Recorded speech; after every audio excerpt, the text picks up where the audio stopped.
Macam mana mak dulu bisa berpisah sama aku 4 tahun? Asal udah dekat bulan puasa, air raya, ku carilah budak-budak yang hitam macam kau. Ku bolikan baju, ku undang ke rumah, ku kasih makan. Hilang rinduku ke kau. Begitu rupanya cara dia.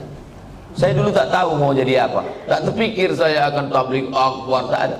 Yang saya fokus adalah aku mesti kuliah S1, S2, S3. Nanti kalau sudah dapat ku ijazah 3, ku bawa ijazah ni ke Malaysia. Aku mau jadi dosen. Sesudah aku dapat duit, akan ku senangkan oma ayah. Itu cuma, tak banyak, tak. Maka tak pernah saya berdoa lebih. Karena semua yang dikasih Allah lebih dari yang saya minta.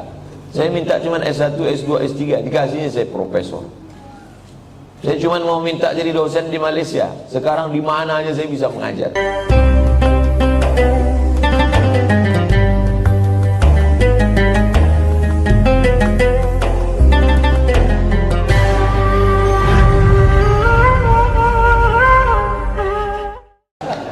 Bolehkah membaca Yasin di pemakaman, Pak Ustaz?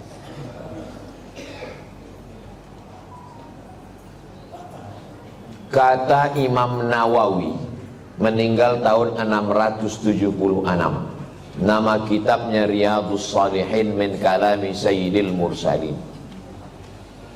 Dia mengutip pendapat Imam Syafi'i. Wa qala Syafi'i, Imam Syafi'i berkata, wa in khatimul Qur'ana kullahu kana hasanan. Seelok-eloknya, sarancak-rancaknya dikhatamkan sakhatam Quran, bukan surat ya, sakhatam Quran. Saya tak bisa membacakan sakhatam Quran di makam emak saya, karena makamnya di Sumatera Utara. Saya mau pergi, saya membaca di rumah. Di makam saya minta ada orang membacakan sekhatam di makam almarhumah emak saya, mengamalkan fatwa Imam Syafi'i. Yang seelok-eloknya dikhatamkan di kubur itu sekhatam. Kalau tak sanggup sekhatam, maka bacalah hatinya Al-Quran. 30 juz 114 surat itu, mana hatinya? Wa qalbul Quran ya. Itulah mengapa kalau kita ziarah kubur membaca surat ya.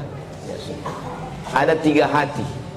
Yang pertama qalbul Quran, yang kedua qalbul lail, yang ketiga qalbul da'i. Qalbul Quran, hatinya Quran, Yasin.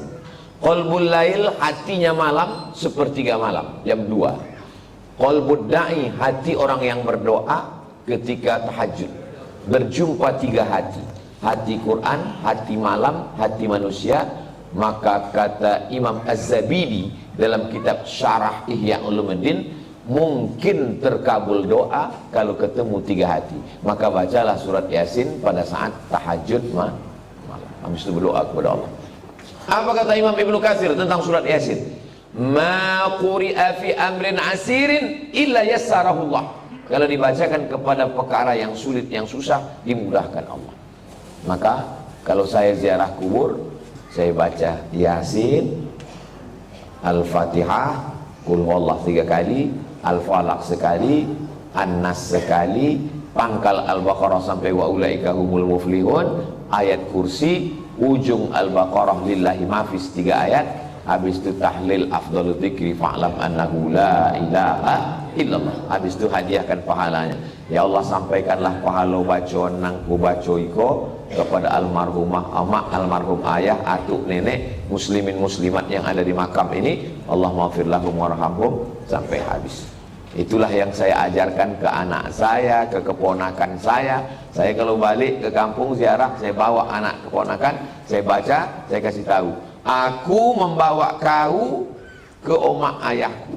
Nanti kalau aku mati, buat pula macam yang ku buat ini. Bawa anak bini kau ke kubur aku. Paham? Yo, kata dia. Begitulah yang kita baca dalam ulama-ulama Imam Nawawi. Kalau ada orang di Pekanbaru ini yang tak percaya bahwa bacaan itu sampai pada orang mati, saya tak bisa membuktikan. Karena ini perkara ghaibiat. Saya hanya bisa menyampaikan dalil-dalilnya. Saya tak percaya, kata dia. Ya macam mana membuktikannya? Maka kalau ada orang yang menantang saya, belum ada lagi. Saya tak percaya. Tolong nama kau lengkap sama nama ayah kau. Nanti kalau kau mati, ku kirim. Kalau tak sampai, cepat kasih kabar.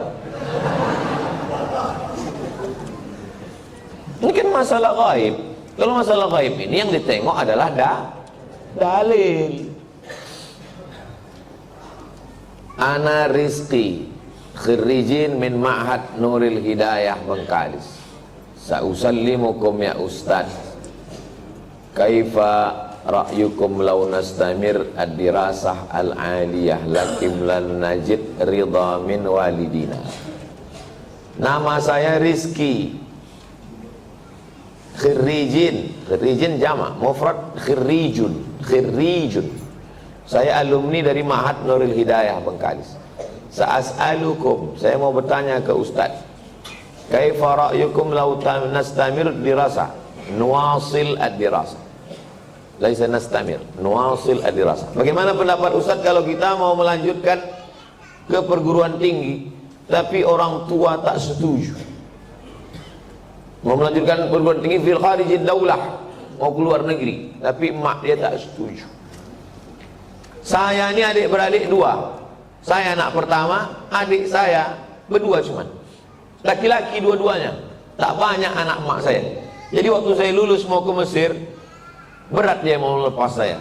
Aku anakku dua, tak ada anak betino. Semana nanti aku dah tua. Datang uak saya, abang mak saya, menasihati dia.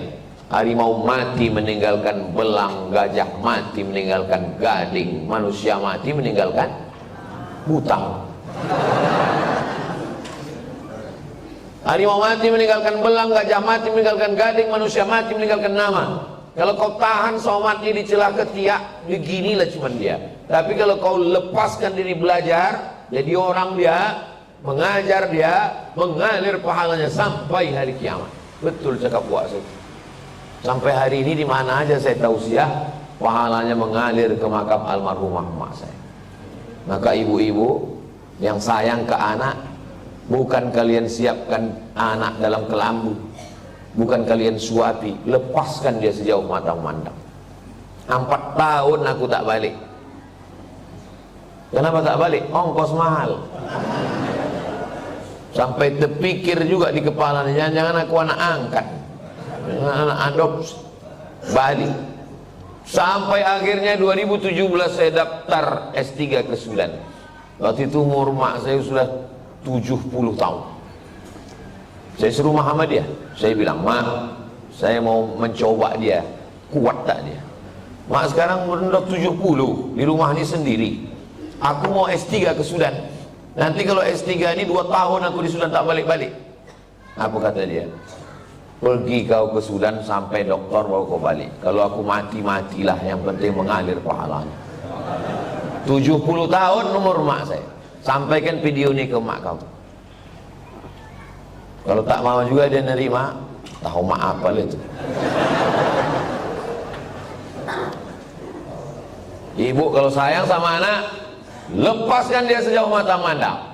Nanti dia akan balik pulang. Setelah saya punya anak, baru saya tanya, mak, berat rupanya berpisah sama anak. Oh iya. Macam mana mak dulu bisa berpisah sama aku 4 tahun? Asal udah dekat bulan puasa, air raya, ku carilah budak-budak yang hitam macam kau. Ku bolikan baju, ku ulang ke rumah, ku kasih makan. Hilang rinduku ke kau. Begitu rupanya cara dia. Kadang-kadang sedang mencuci di dapur, ku dengar suara kau main bau. Oh mak, bukan tanggung melepaskan anak itu. Sedang mencuci, didengarnya suara saya itu memanggil. Jadi ibu, lepaskanlah anak sejauh mata-mata. Biarkan dia belajar jauh. Nanti dia akan balik berbakti kepada ibu, insyaAllah. Disenangkannya hati ibu. Dan kalian yang kuliah juga cita-cita tak usah banyak-banyak. Cita-cita satu aja, untuk menyenangkan orang tua. Saya dulu tak tahu mau jadi apa. Tak terpikir saya akan tabligh akbar, tak ada. Yang saya fokus adalah aku mesti kuliah S1, S2, S3.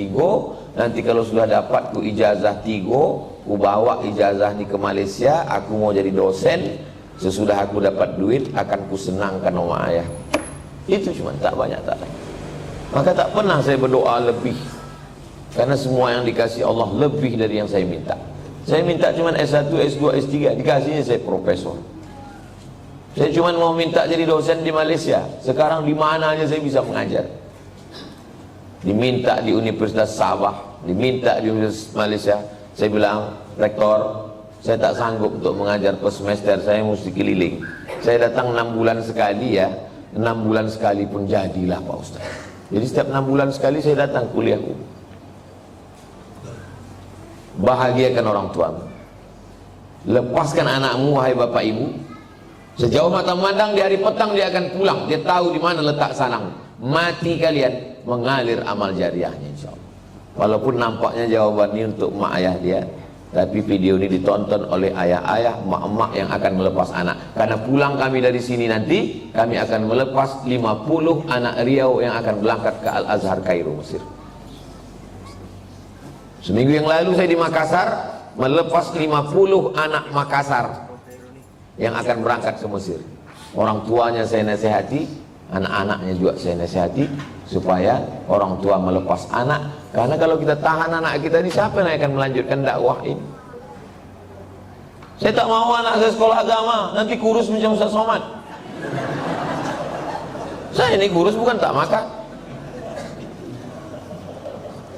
Kalau ada pejabat-pejabat itu dapat ikan yang paling mahal, namanya ikan Napoleon, 1 juta harga ikan.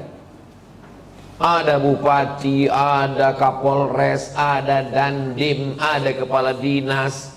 Yang pertama kali menyuap ikan 1 juta itu siapa? Abdul Somad. Apa kata orang itu? Silakan Pak Ustaz. Dikasihlah ketam kepiting sebesar piring besar, disingkel. Bupati tak berani makan, tentara gagah dan dim tak berani makan ketam. Polisi berseragam berpistol tak berani makan ketam. Tak kalian makan Pak, kolesterol Pak Ustaz. Saya makan ketam tuh habis, hidup saya sampai sekarang. Berani Ustaz makan, baca doanya Pak. Apa doanya? Bismillahirrahmanirrahim, la yadurru ma'asmihi syai'un fil ardi wala fis sama. Kusebut nama Allah, tak ada yang bisa memudaratkan baik di bumi maupun di langit. Nanti kalau saya sakit Pak Ustaz, aku tak tanggung jawab.